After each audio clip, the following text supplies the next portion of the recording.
recording here, and then we're going to go minimize this. I'm gonna make this big. I share my screen, and then we are gonna start.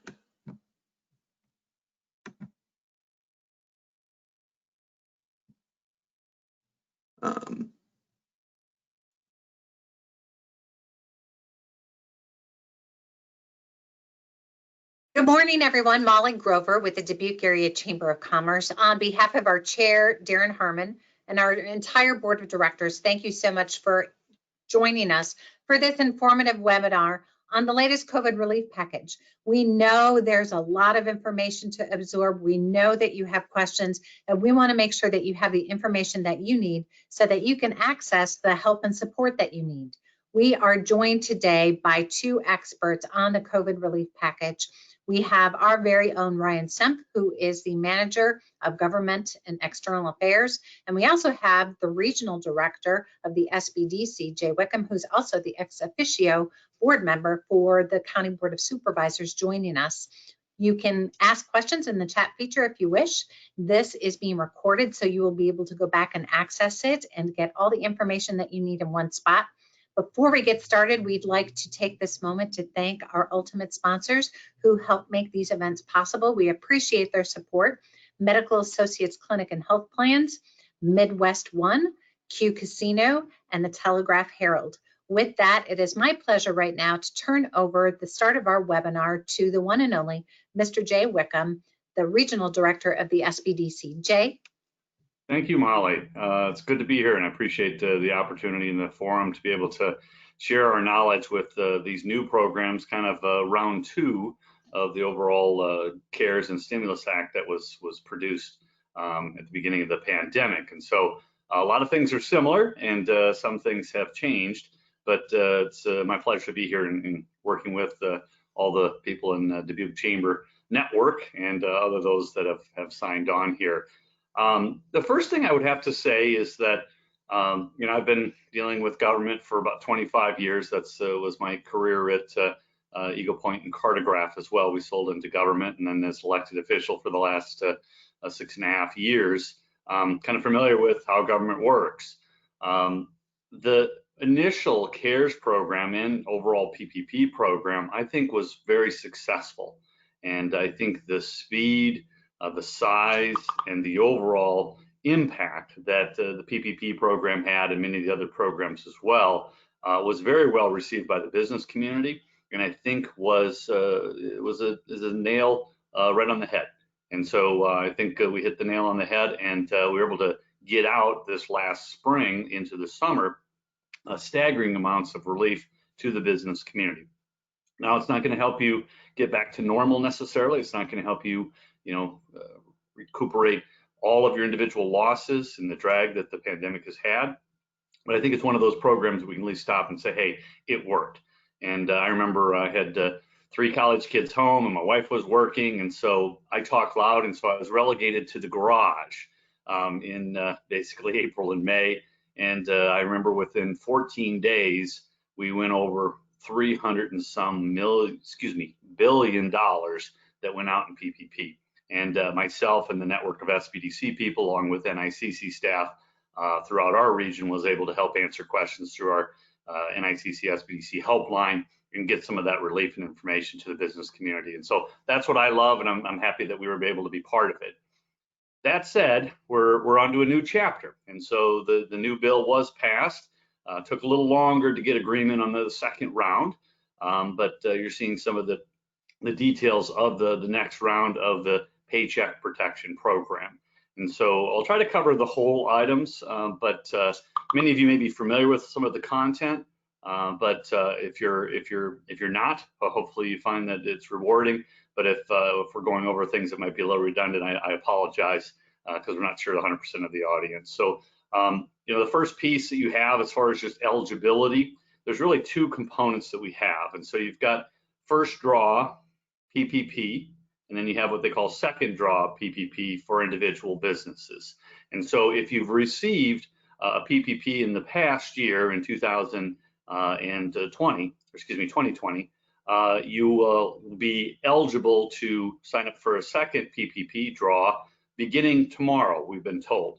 And so right now, PPP programs are open for first draw recipients only. So they wanted to give those businesses that did not get into the original PPP a little head start, and to allocate some funds specifically for some of those businesses. But in this law, there really is something for everyone once again, and they've even broadened and expanded some of the coverage for various different entities, including 501c3/6s, which the chamber or other ones might follow into.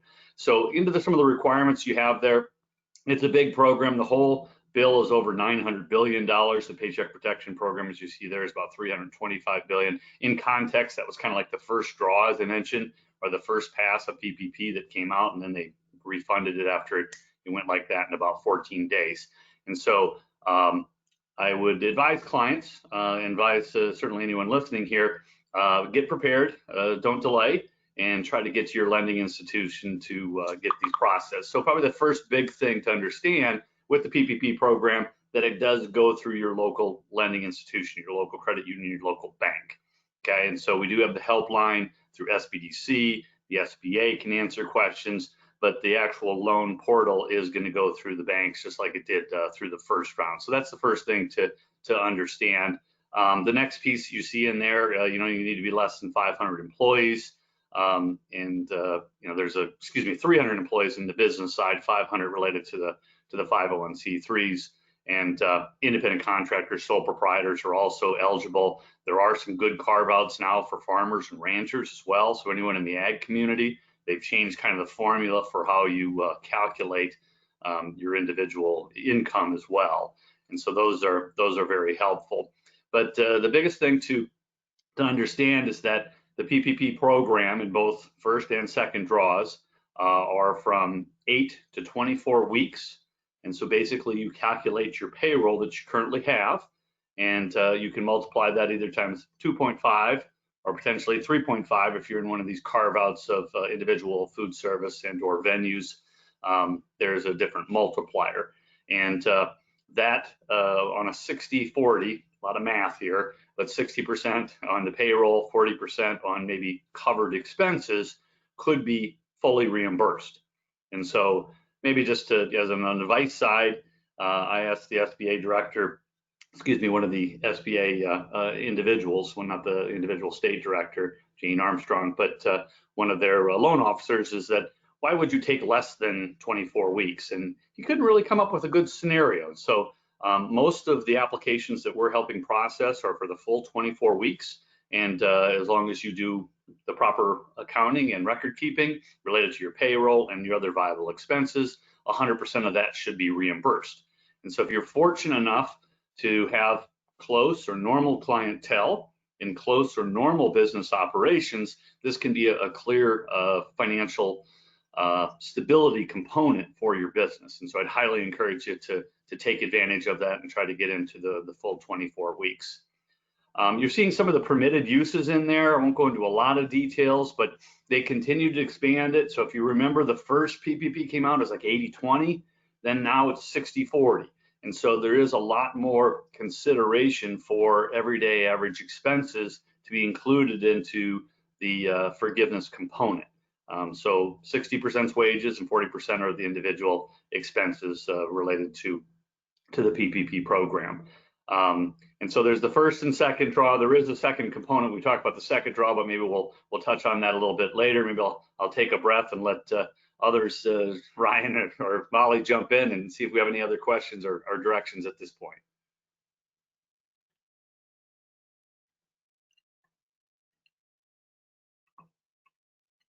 Are you muted, or is it just me?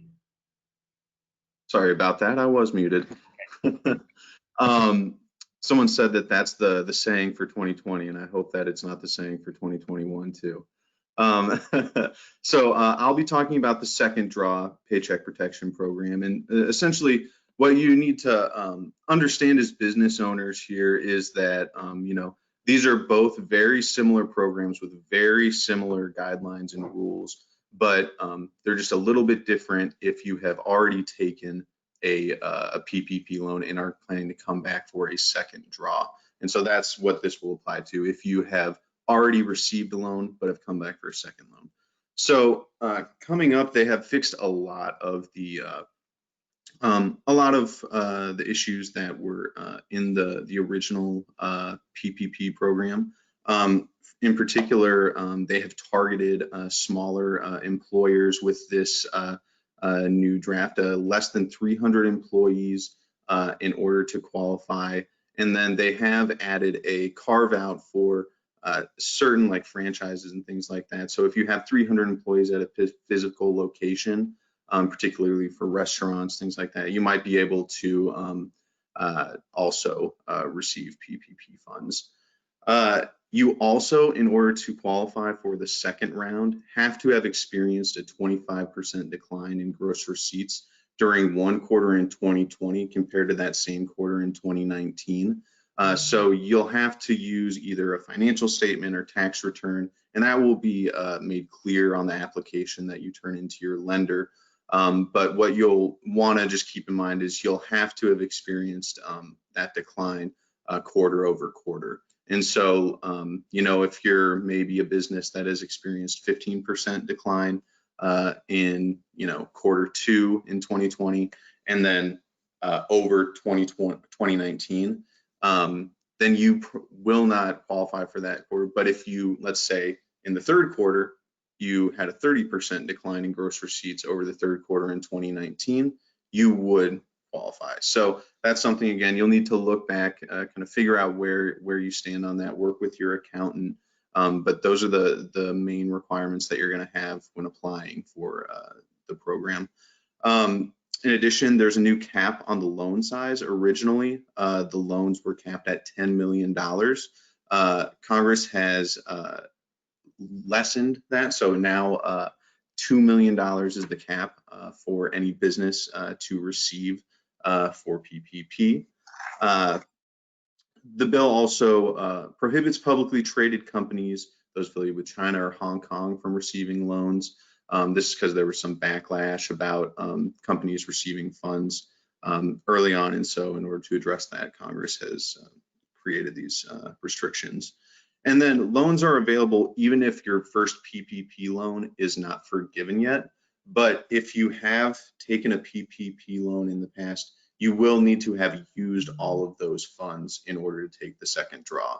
That shouldn't be a problem since the last loans went out earlier in 2020, but you never know. So just to be sure, you have to have spent all of those funds in order to take a second draw.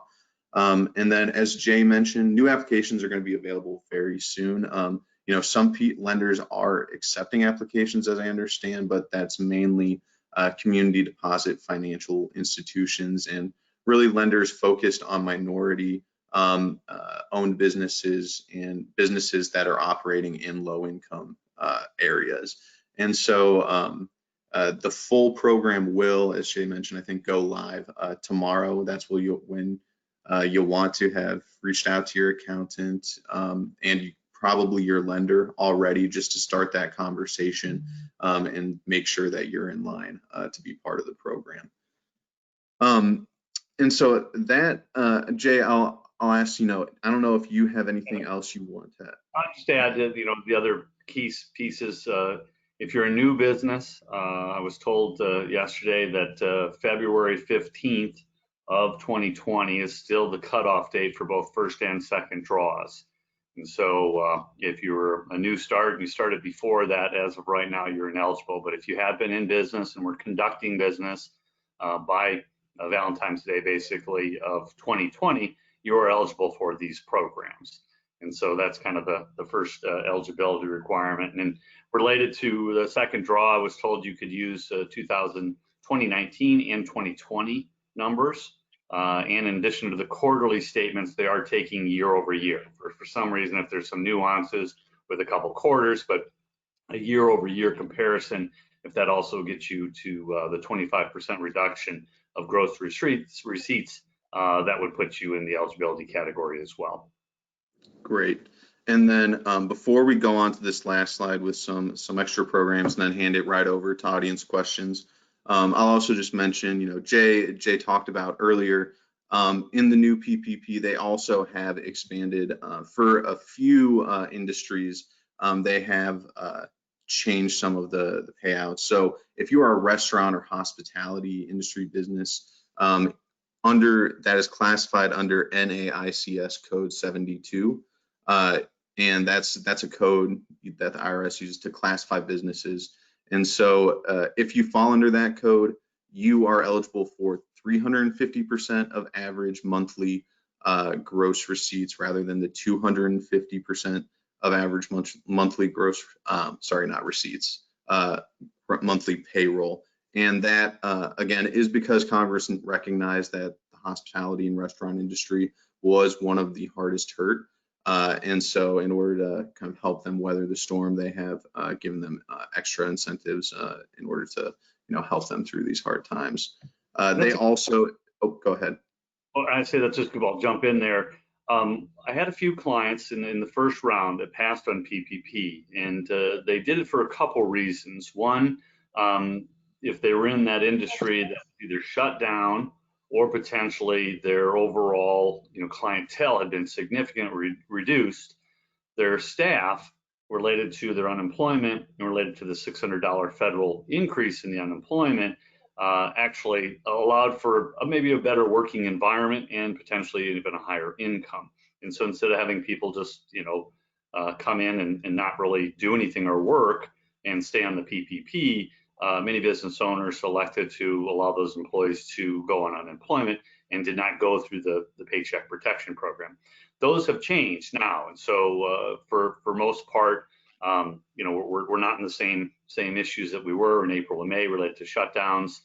We do have some restrictions still, but the overall federal component of the state unemployment, the additive piece, is half of that at 300.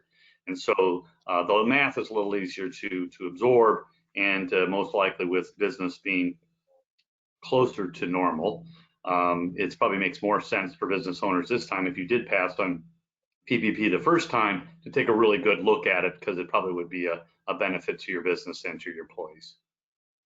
Excellent. Great point, Shay. Great point. Okay, so I think that pretty much covers most of the things around PPP, both first and second draw. The last thing I'll mention here before we move on to these last programs, forgiveness. So one of the big things about PPP is forgiveness of the loan.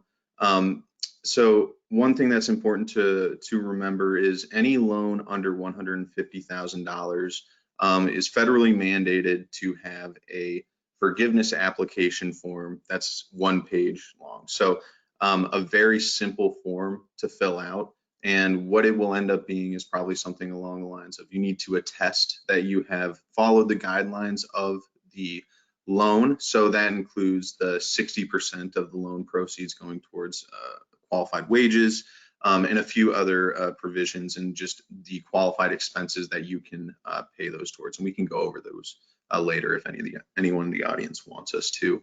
But just to keep in mind that although it is a simple process, that does not mean that you don't have to follow the requirements. Someone said, don't go trying to trick the tax man. And so it is important that when you do fill out that forgiveness form, that even though it is simple, that if they start being suspicious that people are not following through with the guidelines, that they will follow up and look for proper documentation. So forgiveness will be simple, but you do need to follow the guidelines. And with that, we'll go on to these other programs that were also included in this very large federal relief package earlier this year. Let's just move on over. There we go. And so I'll start off here, talk a little bit about the EIDL grants, and then Jay, if you want to touch on some of the SBA programs, Save Our Stages, and we'll close it out with ERTC. So the Economic Injury Disaster Loan Program, or EIDL grant program, is a $20 billion program for new EIDL grants added to the new federal program, the new federal legislation. So these are for businesses in low-income communities one thing that's really important to note is early on, at the beginning of the pandemic, and the original legislation stated that any grant that you might receive from the EIDL program would be then deducted from your loan forgiveness within PPP. Congress has gone back and fixed that, so now the EIDL program does not count against your PPP, like your forgiveness amount that you're allowed to claim. And so that's a great win, and it allows you to go take a look at that program and not worry about it affecting, what are you going to owe on your PPP loan in the future. I have some more information, but I can't see it because it's in my notes. But I'll take a look at that while Jay goes over these last. Well, I'll jump in on some of the EIDL stuff. So it is a little, there's some other components there that are important. I think you hit on the good high level items. So one, it's extended through the end of this year. So 12/31/21 is the date. And so for a while it had been shuttered, but it's back open. The other piece that we were talking about related to the forgivable component. So originally in the EIDL, there was a $10,000 forgivable component that was just available as part of EIDL. And then you have your other loan, which is normally a 30-year term at 3.75%. And those loan rates, the loan dollar amounts vary. What I was told is that at this point, they are going to try to make what I'll say all the EIDL recipients whole that can get up to that $10,000 forgivable, because they just started to count per employee up to 10,000. And so some businesses received the 10,000 forgivable, and some just received 1 or 2,000 forgivable. So you can go back and reapply for EIDL and try to get that additional forgivable component, which is key. It's a good component. Anything that's forgivable is very good. But the EIDL program, as the name indicates, economic industry disaster loan, really was set up for tornadoes, hurricanes, big flooding events, those types of things. So you can get long-term asset relief and some loan basically that covers over a 30-year period. So they've modified it for the pandemic. And the term's probably a little longer than most business owners are looking for a less than $150,000 in a loan document, but it's still available. 10,000 is the minimum. And another thing we learned about that was that low-income sectors will probably be the first group to go through. And at some point, they will then start to release those EIDL forgivable components to the greater sector. So there is a good opportunity in EIDL, and if you are looking for a low interest long-term loan, I highly encourage you to apply for that. The previous round, the first $25,000 did not require any collateral, and so I think that's still in place, and we can verify that. But once you get past that level, collateral and additional holdings are required to get those larger loan amounts. Jay, here, I'm gonna, just since we're on this topic and I see the question, I'll just go ahead and ask it. Jeff Waller asked, can a business get a second EIDL loan? That is a good question. I don't know if I've asked that. We can follow up with Jeff after this. Follow up on that. That's a really good question.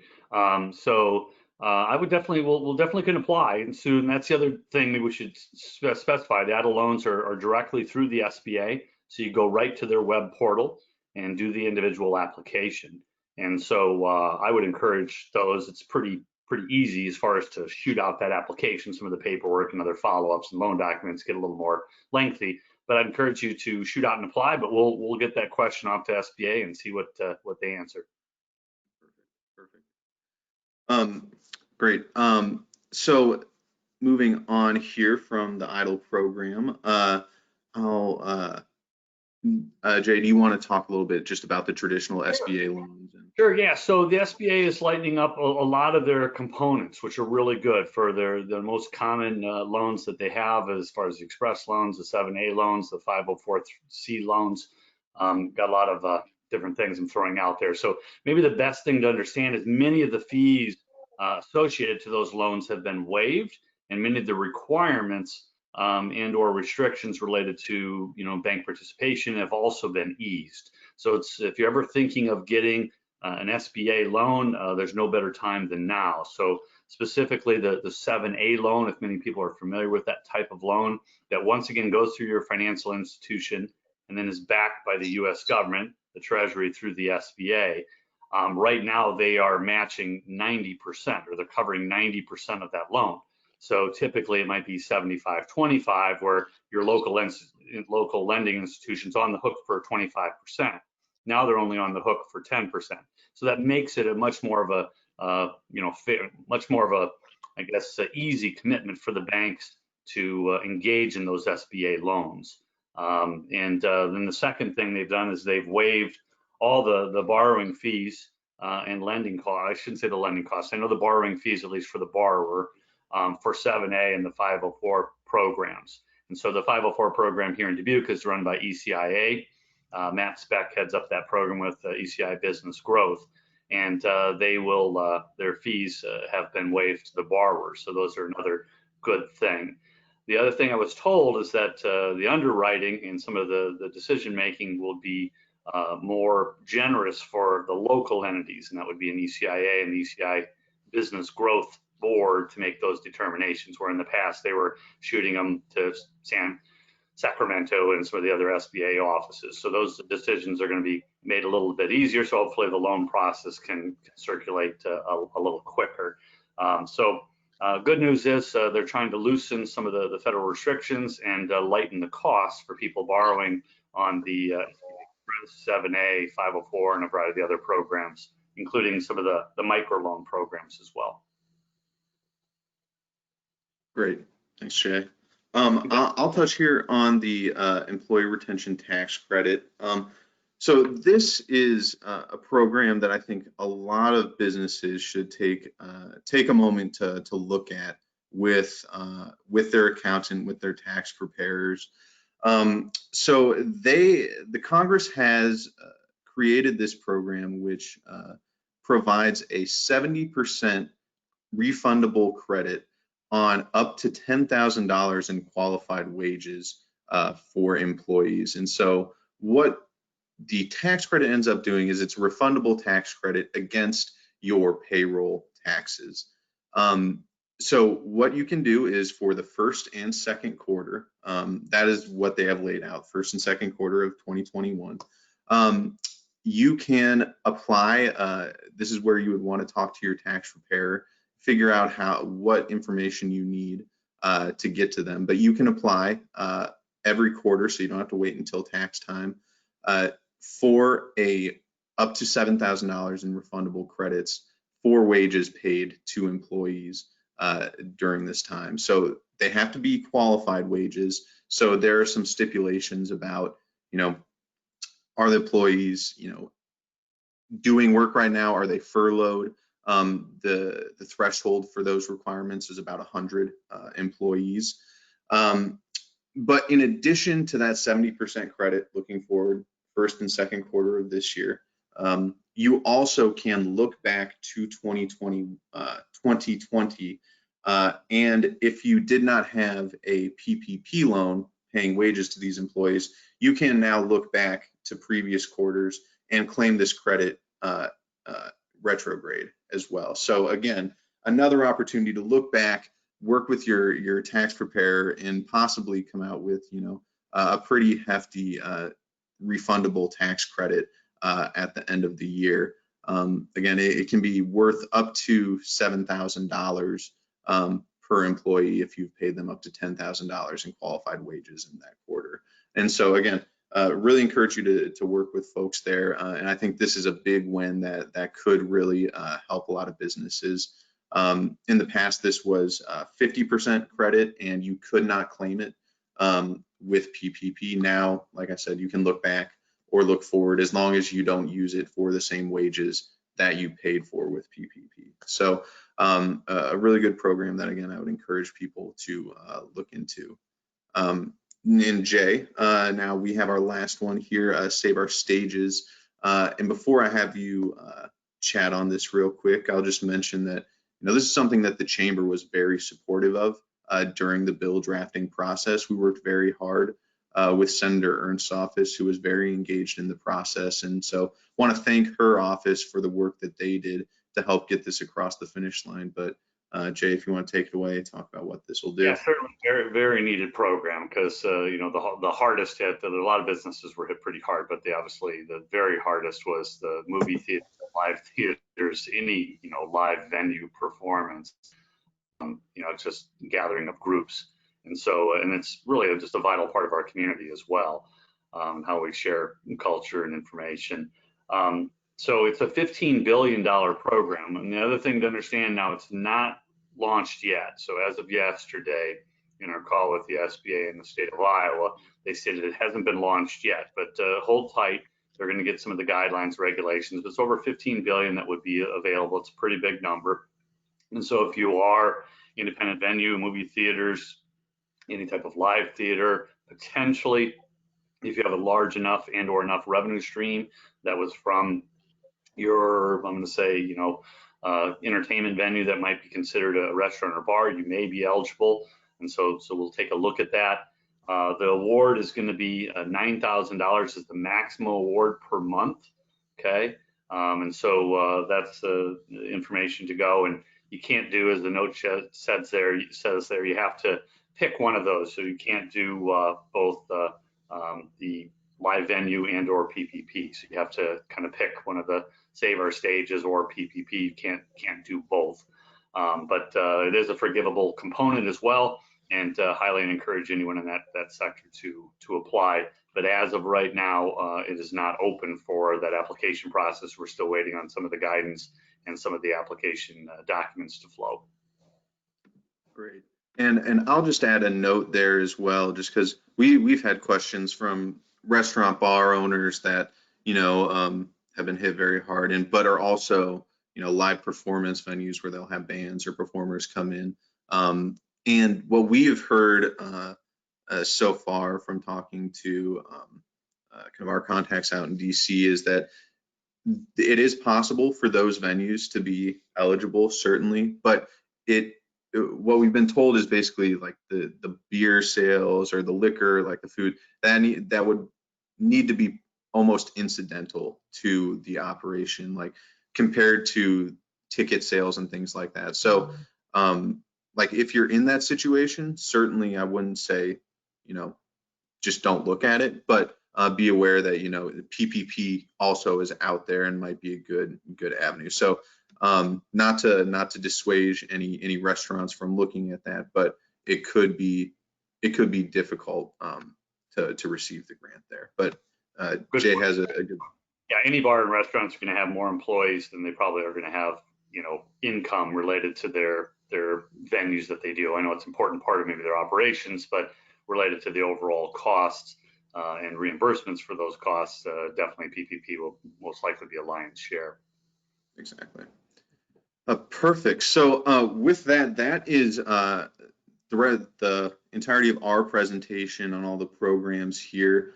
We do have some frequently asked questions at the back, but before we get to those, I just want to, you know, address some of the questions from the audience here. Our second question is, if the app, I'm gonna, one second, just, there we go. If the applications aren't ready, how does the early start help those who are seeking their first draw? So that's a good question. Long story short, so the applications, and Jay, jump in here if you have anything to add. So the applications are ready for PPP, but at the moment, only community financial institutions, I believe it's community deposit financial institutions, are, and a few other lending organizations are able to process those loans right now. And the reason for that is lots of minority and underserved communities did not receive what some would call their fair share of the original PPP program. And so Congress has instituted this sort of waiting period where lending institutions that primarily served minority-owned businesses have early access to those funds and applications.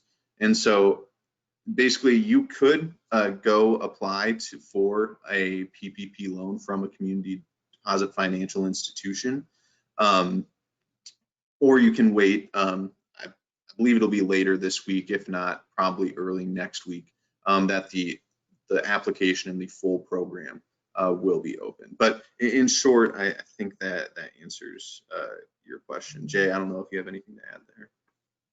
Yeah, it's and we keep hearing tomorrow or Wednesday that they're going to open up the second draws, but that hasn't been a real hard date. So we've mentioned that, but so there would be potential that they could push that off to try to get more first-time people through.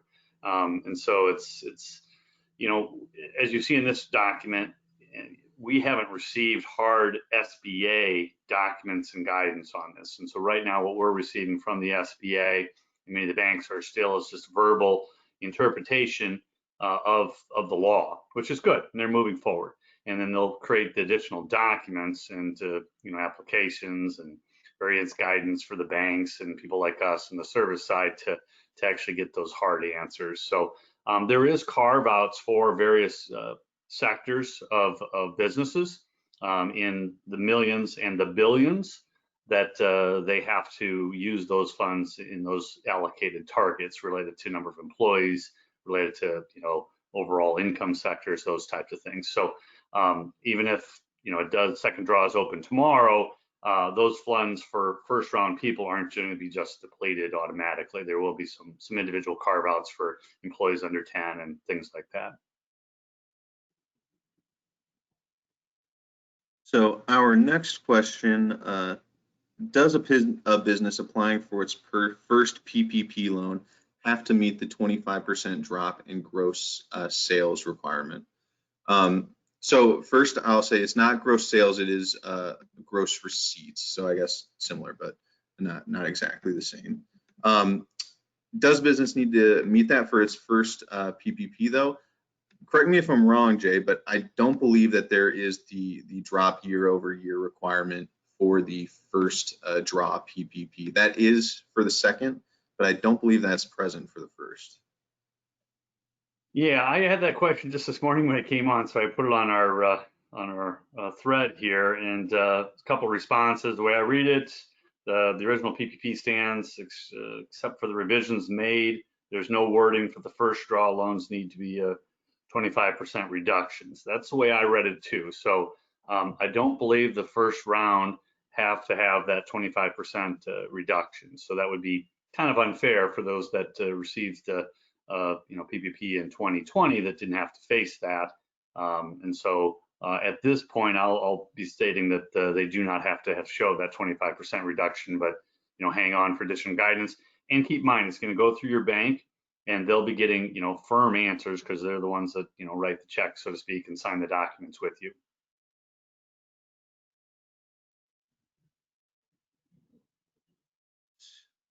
Let's see. We addressed some of these questions, so I just want to make sure we are.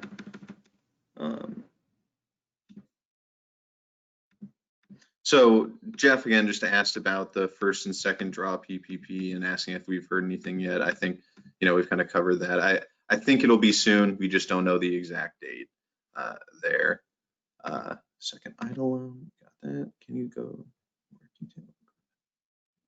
Maybe while you're looking at those questions, I will throw in another plug for a local loan that we have here as well. And through Dubuque Initiatives, they have just opened up their loan pool again for any businesses within the city of Dubuque for up to $10,000. It is a loan.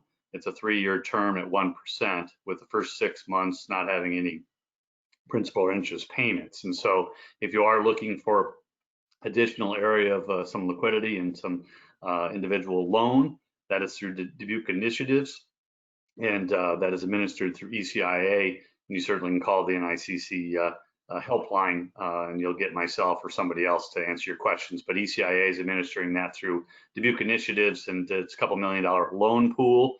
I think we did about 40 or so the first round, and this round we should be able to accommodate more local businesses. If you're looking for an additional $10,000 that has no collateral requirements, could be a good source for some additional funding. Yeah, that's an excellent point. That's a great program, and it's local, and so I think it's just I think it's a great program to try and take advantage of if you need it. Can you go into more detail about the gross receipt calculation? What is and isn't included in that, specifically investment income realized and unrealized? Is investment income realized or unrealized included? Thanks. I cannot. I don't have any guidance on that, and so we'll just have to wait on that piece. They will have firm information from the SBA, and your lender will have on those gross receipts. But right now, I do not have any talking points or any hard items. And I'll say, I think what we've heard is, assume that it's going to be on, formal documents that you have. So, financial statements that you have or tax returns, like things like that, where you are going to have to already legally demonstrate like your revenue.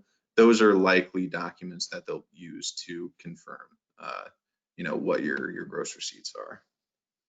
But again, like Jay said, it's not certain. We don't know exactly what they are, but it's likely to be something along those lines. We have a question from our very own Rick Lorenzen here. Have SBA's rules been issued relative to PPP round 2? Are there any impediments to banks beginning to accept applications tomorrow? So we talked a little bit about this earlier, but there are barriers to banks that are not community, like traditionally minority lenders. So those banks, again, cannot open up yet, but they will in the coming days. Relative to the rules, I believe the rules for the program were actually released last Friday, like late last Friday. Jay, I don't know if you know that for sure, but I remember seeing something on Friday about rules being released on PPP. Yeah, in short, the banks have information and they have some documents and guidance. More will come. That happened in the first round as well. And so the SBA, by the law, they have to get this program implemented, and then by the law, they also have to report back to Congress on various statute points that they have. And so they're accountable, but not everything's available right now. And so I can't necessarily speak for the banks that they're all ready to go. There are some moving pieces just internally, but the good news is, the banks get compensated for this. So when you go and do your loan, usually the bigger the loan is, the more actual fees they receive from the federal government for doing that loan. So they do have incentive. They are incentivized, and also part of their business is to get these loans processed and obviously help their customers like yourself. So my advice would be just to get with your local lending officer and speak with him or her and see what they can do to help, and obviously have some patience. But I think this I don't think we're going to go through $350 billion in 13 days like we did the first round. Might, but I think generally the system is a little more prepared, and this is the second go around, so hopefully things will be a little smoother. Yeah, and I'll just add on to what Jay said there. Yeah, at the beginning when the CARES Act and then the second round of funding came out, the first round of funding was completely spent, but when they added another 300 million later in the year, like a month or so later, and that money wasn't completely drained. So it is possible that not all the money, like Jay said, will be utilized. We'll just kind of have to wait and see there. I'm going to look here. I don't think we have any other. Yeah, I don't think we have any other questions. So I'll just offer some just closing thoughts real quick here.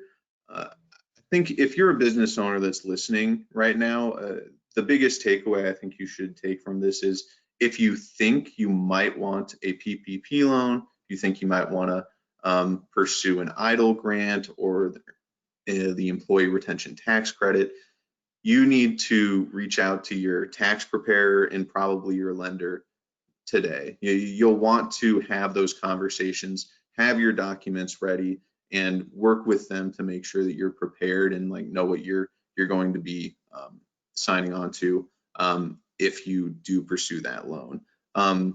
like I said, it's not certain that money will run out, but it's also not certain that money will be there indefinitely. So I would say time is probably of the essence for businesses. And remember that, Small Business Development Center, the Chamber of Commerce, we're here to be resources for you and to help. So if you run into bumps along the way, let us know, and we can help be an advocate for you in that process. Jay, do you have any closing thoughts? Yes, we're here to help. And so I'm paid by local, state, and federal tax dollars related to our role at NICC and with the Small Business Development Center, funded directly through the SBA. Well, not directly. SBA, it's a long channel, but SBA to Iowa State to NICC to ultimately this face in front of you.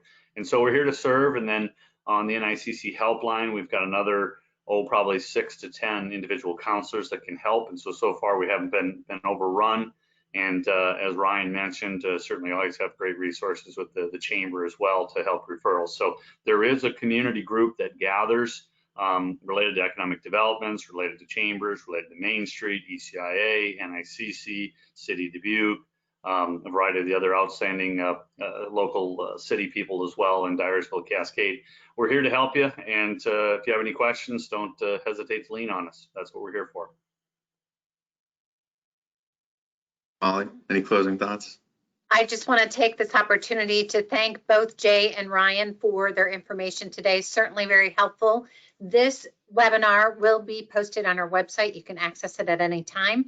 If you have any questions whatsoever, we encourage you to reach out to SBDC, to the Chamber. There's so many organizations. Everybody is ready and willing to help. There's no wrong door. We're here for you. And thank you once again, and stay safe and be well. Thank you, everyone. Thank you.